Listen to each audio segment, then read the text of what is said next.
ओम नमः शिवाय। मैं चिरंजीवी मिश्रा ज्ञाजी धाम से आप सभी को श्री सदाशिव की एक कथा सुनाने जा रहा हूँ।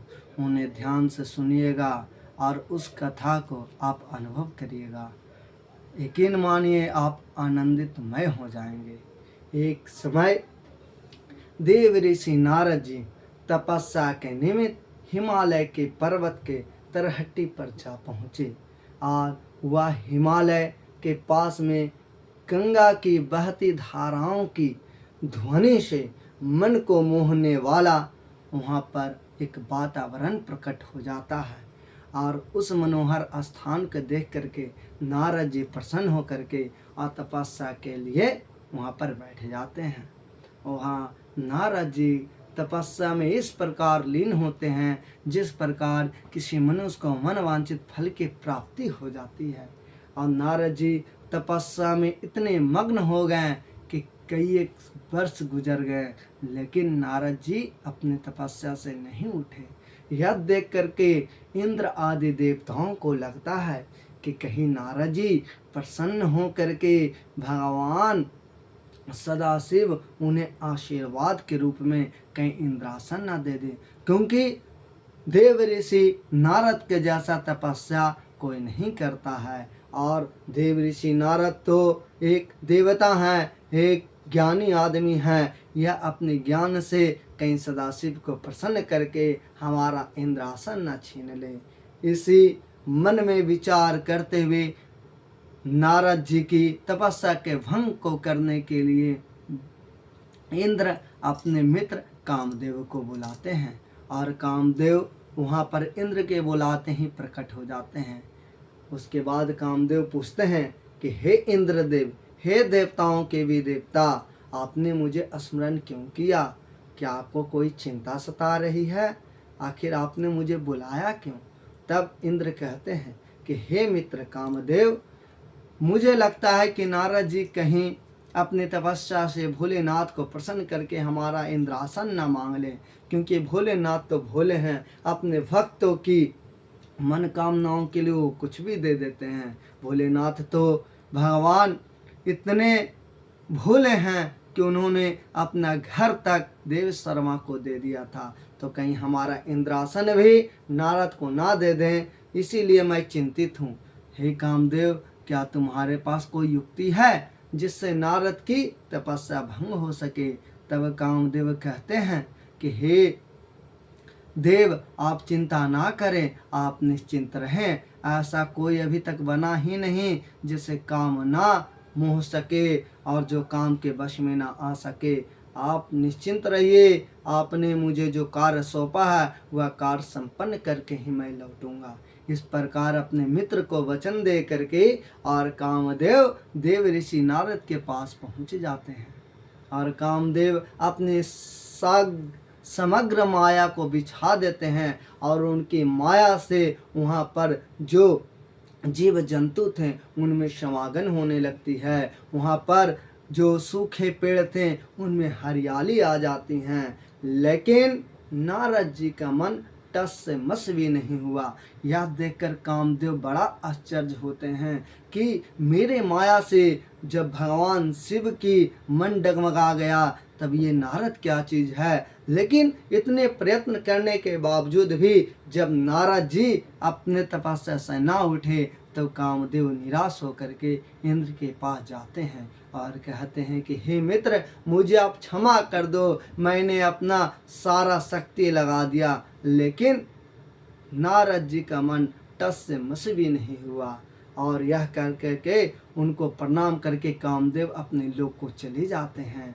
और कुछ समय के बाद जब नारद जी अपने दिव्य दृष्टि से यह सारा बात को देखते हैं तो उन्हें लगता है कि मैं तो काम पर विजय प्राप्त कर लिया। कुछ समय के पश्चात नारद जी अपने तपस्या से उठते हैं और भोलेनाथ के पास जा कर के उन्हें प्रणाम करके कहते हैं कि हे भोलेनाथ, आज मैंने काम पर विजय प्राप्त कर लिया। यह सुनते ही भोलेनाथ कहते हैं कि हे देव ऋषि नारद, कामदेव पर तो कोई विजय ही प्राप्त नहीं कर सकता, क्योंकि वह तो कामदेव हैं और ऐसे वचनों को सुन करके नारद जी कहते हैं कि नहीं भोलेनाथ, आज हमारे ऊपर कामदेव ने अपने संपूर्ण शक्ति लगा दी, लेकिन मेरा मन टस से मस नहीं हुआ, मेरा मन विचलित तनिक भी नहीं हुआ। आज मैं काम पर विजय प्राप्त कर चुका हूँ।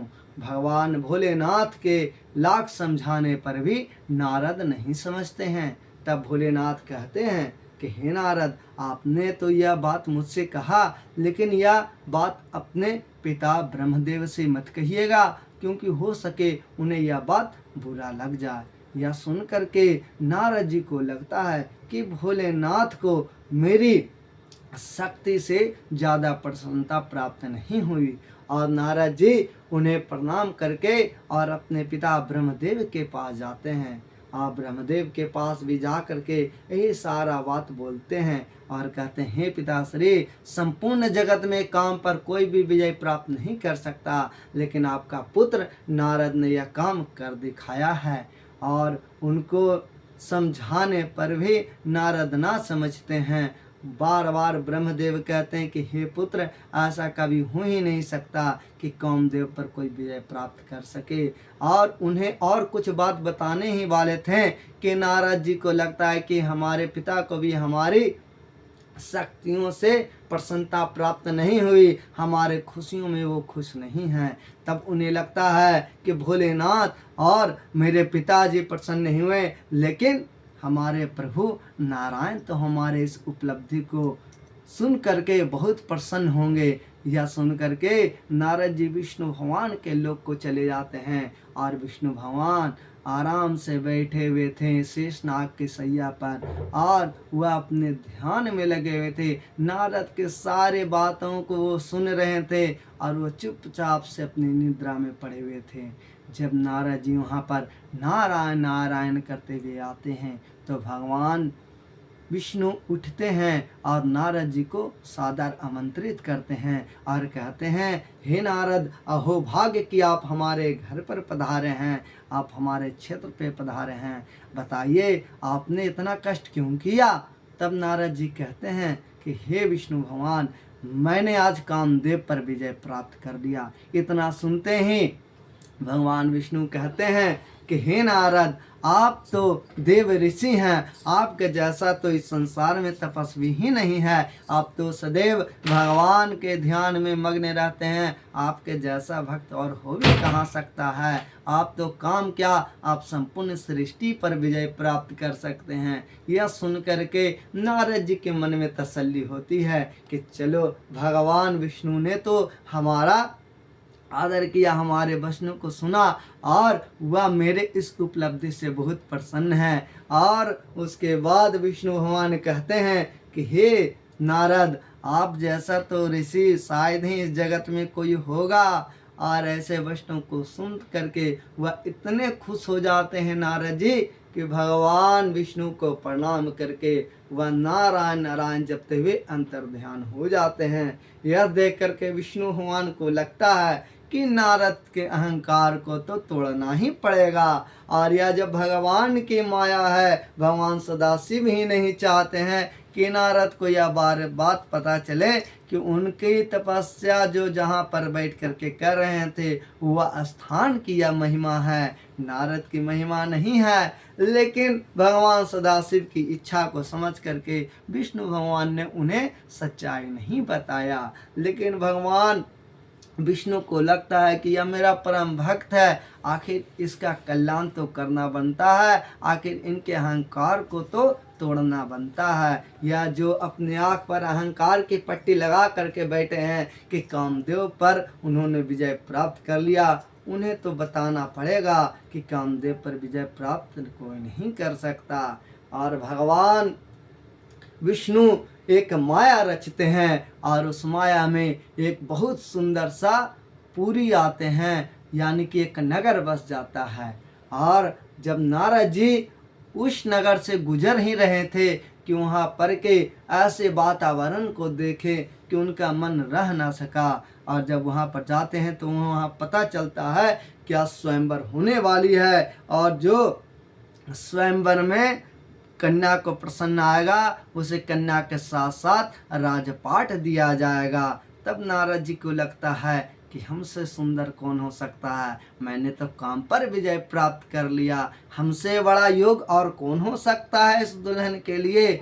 और कुछ समय के पश्चात उस राजा से मिल करके जब राजा देखते हैं कि देव ऋषि नारद आए हैं, तो उन्हें प्रणाम करके आसन देते हैं और उन्हें कहते हैं कि हे देव ऋषि नारद, मैं अपनी पुत्री के विवाह के लिए स्वयंवर रचा हूँ, कृपा करके आप पधारिए और हमारी पुत्री और वर को आप कल आशीर्वाद अवश्य दीजिएगा।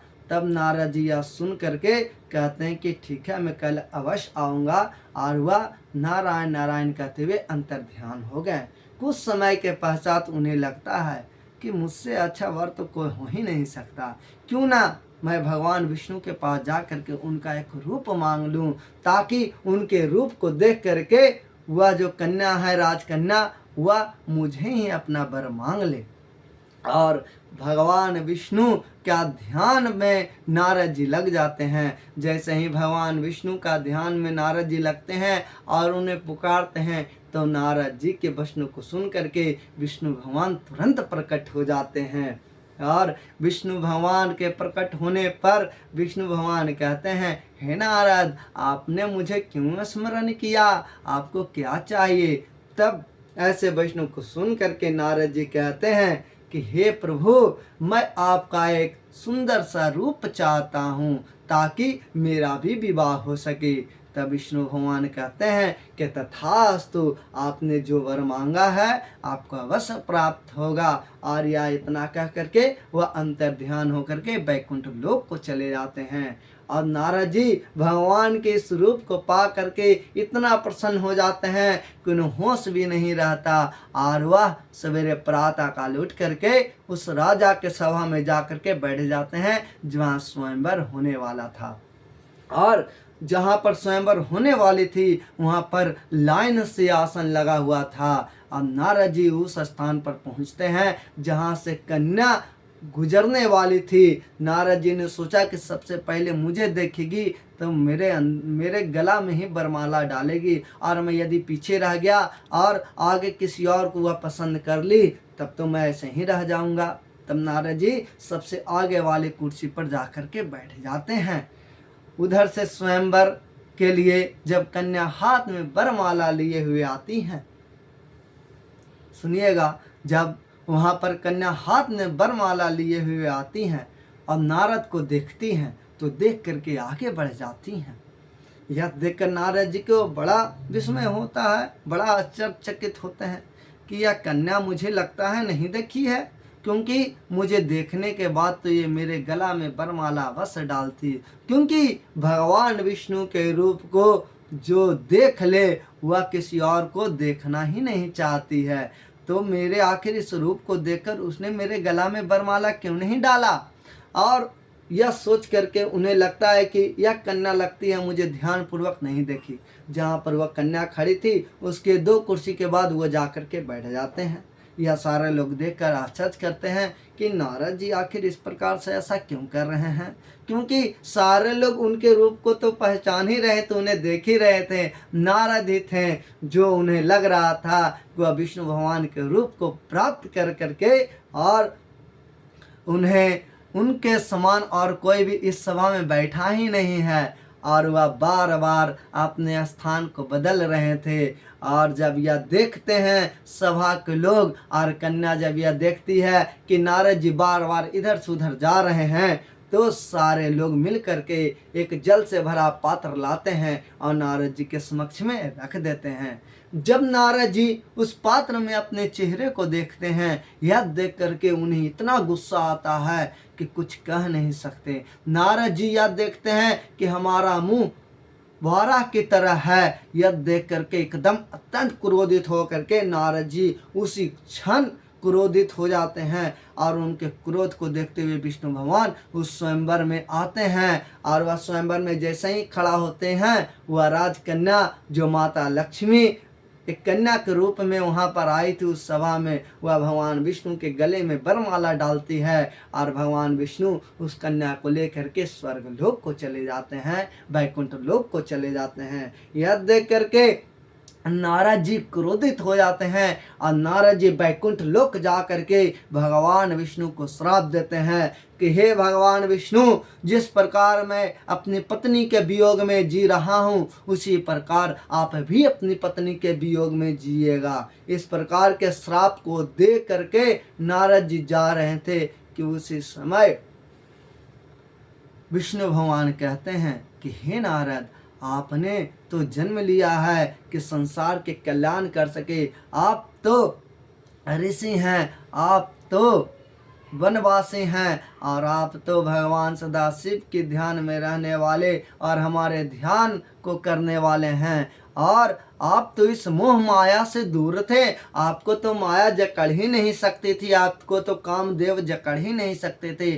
तो आपने जब गृहस्थ को छोड़ करके और ऋषि बन गए तब आप विवाह के लिए क्यों ललायित हैं? जब उन्हें यह सारी बात पता चलता है कि यह सब माया थी, तब विष्णु भगवान कहते हैं कि हे नारद जी, जिस स्थान पर आप बैठ करके तपस्या कर रहे थे ना, उस स्थान पर एक बार भोलेनाथ सदाशिव बैठकर तपस्या कर रहे थे और कामदेव उन पर एक बाण चलाते हैं काम का। तब वह क्रोधित हो करके भोलेनाथ अपने तीसरे नेत्र से कामदेव को भस्म कर देते हैं और उसी समय उस स्थान की गरिमा बढ़ जाती है और उस स्थान पर बैठने वाले मनुष्य या देवताओं को काम कुछ नहीं कर पाता, वहाँ पर काम निष्फल हो जाता है। इसी कारण कामदेव का कोई भी प्रहार आप पर काम नहीं आया, कोई भी छल, कोई भी प्रपंच आपके समक्ष नहीं टिक पाया। यह आपकी महिमा नहीं, वह भगवान सदाशिव की आशीर्वाद थी, वह स्थान की महिमा थी। ऐसे वैष्णव को सुन करके नारद जी फुट फुट कर रोने लगते हैं और कहते हैं कि हे विष्णु भगवान, मुझे आप क्षमा कर दीजिए, मैंने आपको अनजाने में ही श्राप दे दिया है। तो विष्णु भगवान कहते हैं कि हे नारद, मैं ही वो देव हूँ जो श्राप को ग्रहण करता हूँ, जो श्राप से विमुख होता हूँ। आपका इस कहे हुए वचन को, इस वचन को जिसने से आपने श्राप दिया है, उस श्राप को भी मैं स्वीकार करता हूँ और वह आपका श्राप भी मुझे लगेगा। ऐसे वचनों को सुन करके नारद जी बहुत शर्मिंदा होते हैं और वह फिर से तपस्या में लीन हो जाते हैं। ओम नमः शिवाय।